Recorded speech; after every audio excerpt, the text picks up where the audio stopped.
How to code इन पेटी RFQ। इससे पिछले वाली वीडियो में आपने देखा सीखा था कि किस तरह से प्रोफाइल सप्लायर अपनी प्रोफाइल बनाता है टिल पेपर अप्रूवल। अब आप लोग ये सीखेंगे कि किस तरह से सप्लायर कोड करता है पेटी और RFQ के लिए।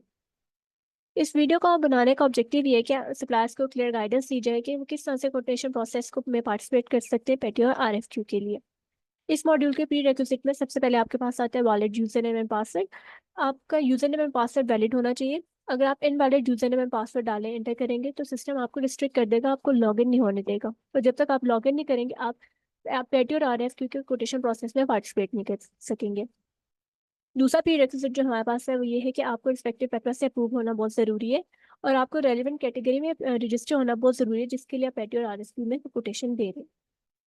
ये रोड मैप है जिसमें हमने सबसे पहले सीखा था how to register in e pads. उसके बाद आपने सीखा था how to create profile and request for paper approval.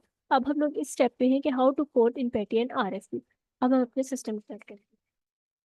हम अपने ब्राउजर में URL डालेंगे ept.government.pk तो हम इसके लैंडिंग पेज पर आ जाएंगे। यहाँ पे आपको दो फील्ड नजर आ रही है, यूजर नेम और पासवर्ड की। हम लोग यहाँ पे अपना वैलिड यूजर नेम और पासवर्ड डालेंगे।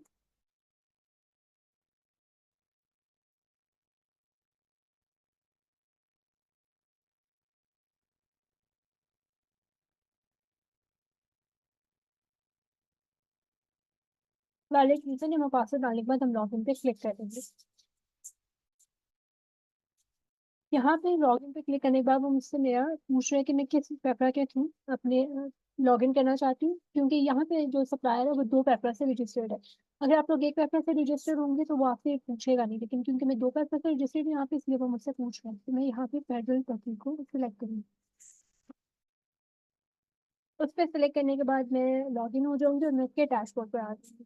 यहाँ से मैं सप्लायर मैनेजमेंट पे क्लिक करूंगी, उसके बाद टेंडर्स पे और पेटी और RFQ पे मैं क्लिक करूंगी। ये ऑप्शन है। यहाँ पे पेटी और RFQ की एक्टिविटीज में सामने शो होगी। ये कोड रिक्वेस्ट ये बताती है कि ये पेटी पर चीज है या RFQ है। यहाँ से मैं इस पर क्लिक करूंगी और मैं इस एक्टिविटी में आ जाऊंगी। यहाँ पे दो आइटम्स मेरे पास शो हो रही है। हर आइटम के लिए अलग अलग कोड हमें कोड करना पड़ेगा। यहाँ क्योंकि यहाँ पे दो आइटम्स है तो मैं यहाँ पे अलग अलग आइटम्स के लिए कोड करूंगी। कोड करने के लिए मैं यहाँ कोड के बटन पे क्लिक करूंगी। कोड के बटन पे क्लिक करने के बाद मैं स्क्रॉल डाउन करूंगी और यहाँ पे मैं यूनिट प्राइस दूंगी।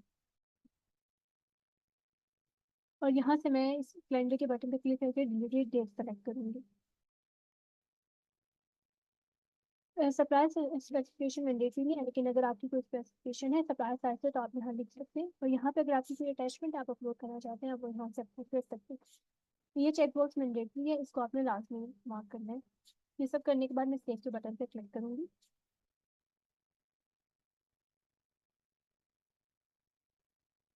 सेव के बटन पे क्लिक करने के बाद मुझे यहाँ पे वैलिडेशन शो हो जाएगी, एक्शन परफॉर्म सक्सेसफुल।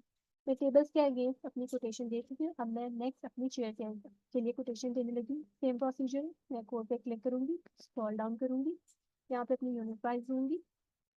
तो यहाँ से मैं डिलीवरी डेट अपनी सेलेक्ट करूंगी। यहाँ पे अगर मेरे को स्पेसिफिकेशन है तो मैं डाल दूंगी, अदरवाइज मैं इसको स्किप कर दूंगी। तो यहाँ से मैं चेक बॉक्स पे क्लिक करके सेव करती हूँ। यहाँ पे मुझे फिर वैलिडेशन मैसेज शो हो गया, एक्शन परफॉर्म सक्सेसफुली। उसके बाद मैं स्क्रॉल डाउन करूंगी और मैंने जो प्राइसेस दिया वो मुझे यहाँ पे शो हो जाएंगे। और वो यहाँ पे मुझे यूनिट प्राइस को क्वांटिटी से मल्टीप्लाई करके मुझे टोटल अमाउंट भी शो कर देगा। और अगर मेरे टैक्स इंक्लूड है तो मैं यहाँ पे वो टैक्स को इंक्लूड करके भी मुझे सारी प्राइस बता देगा। और जो मैंने डिलीवरी डेट सेलेक्ट की है वो मुझे बता देगा। यहाँ पे दो बटन नजर आ रहे हैं, एक एडिट का एक डिलीट का। यहाँ से मैं एडिट कर सकती हूँ और यहाँ पे अगर मैं डिलीट करना चाहूँ तो मैं डिलीट कर सकती हूँ।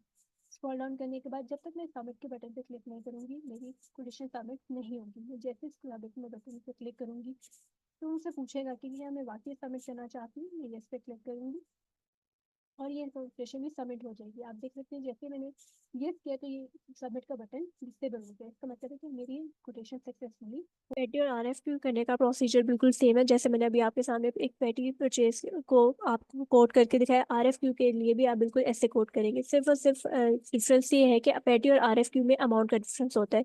तो इसलिए आप जिस रेलिवेंट पेपर से अप्रूव है आप उस रेलिवेंट पेपर के रूल्स के अकॉर्डिंगली जो अमाउंट्स उन्होंने पेटी और RFQ के लिए डिफाइन किए आप उसके लिए कोड करेंगे।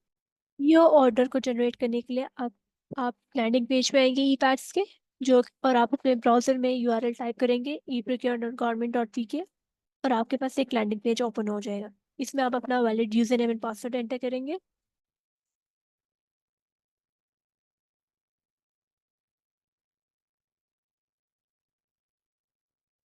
Valid user name and password enter करने के बाद आप लॉगिन के बटन पे क्लिक करेंगे। लॉगिन पे के बटन पे क्लिक करने के बाद अब अपना रेलिवेंट पर्पस सेलेक्ट करेंगे, अगर आप मोर देन वन पर्पस से रजिस्टर्ड हैं तो। यहाँ से मैं फेडरल पर्पस सेलेक्ट कर रही हूँ। फेडरल पर्पस को सिलेक्ट करने के बाद मैं यहाँ पे एक डैशबोर्ड पर आ गई हूँ। मैं यहाँ से साइड मेन्यू से सप्लायर मैनेजमेंट पे क्लिक करूंगी, टेंडर्स पे क्लिक करूंगी और पेटिया RFQ के बटन पे क्लिक करूंगी। क्लिक करने के बाद मेरे पास एक विंडो ओपन हो जाएगी जिसमें पेटिया और RFQ की एक्टिविटीज मुझे शो हो रही है। अगर तो मुझे पीओ ऑर्डर जनरेट हो चुका है तो मुझे यहाँ से डाउनलोड पीओ के ऑप्शंस में डाउनलोड का बटन आ रहा होगा। यहाँ पे मैं क्लिक करूंगी। क्लिक करने के बाद मुझे यहाँ पे परचेज ऑर्डर विजिबल हो जाएगा, आप यहाँ से डाउनलोड भी कर सकते हैं।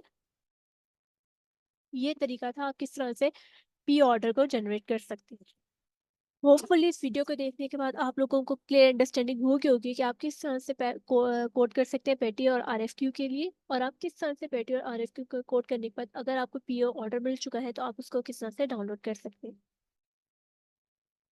हमारे आने वाली वीडियो में आप लोग ये सीखेंगे कि किस तरह से आप पार्टिसिपेट कर सकते हैं बिडिंग प्रोसीजर में by file uploading method. Thank you so much for watching.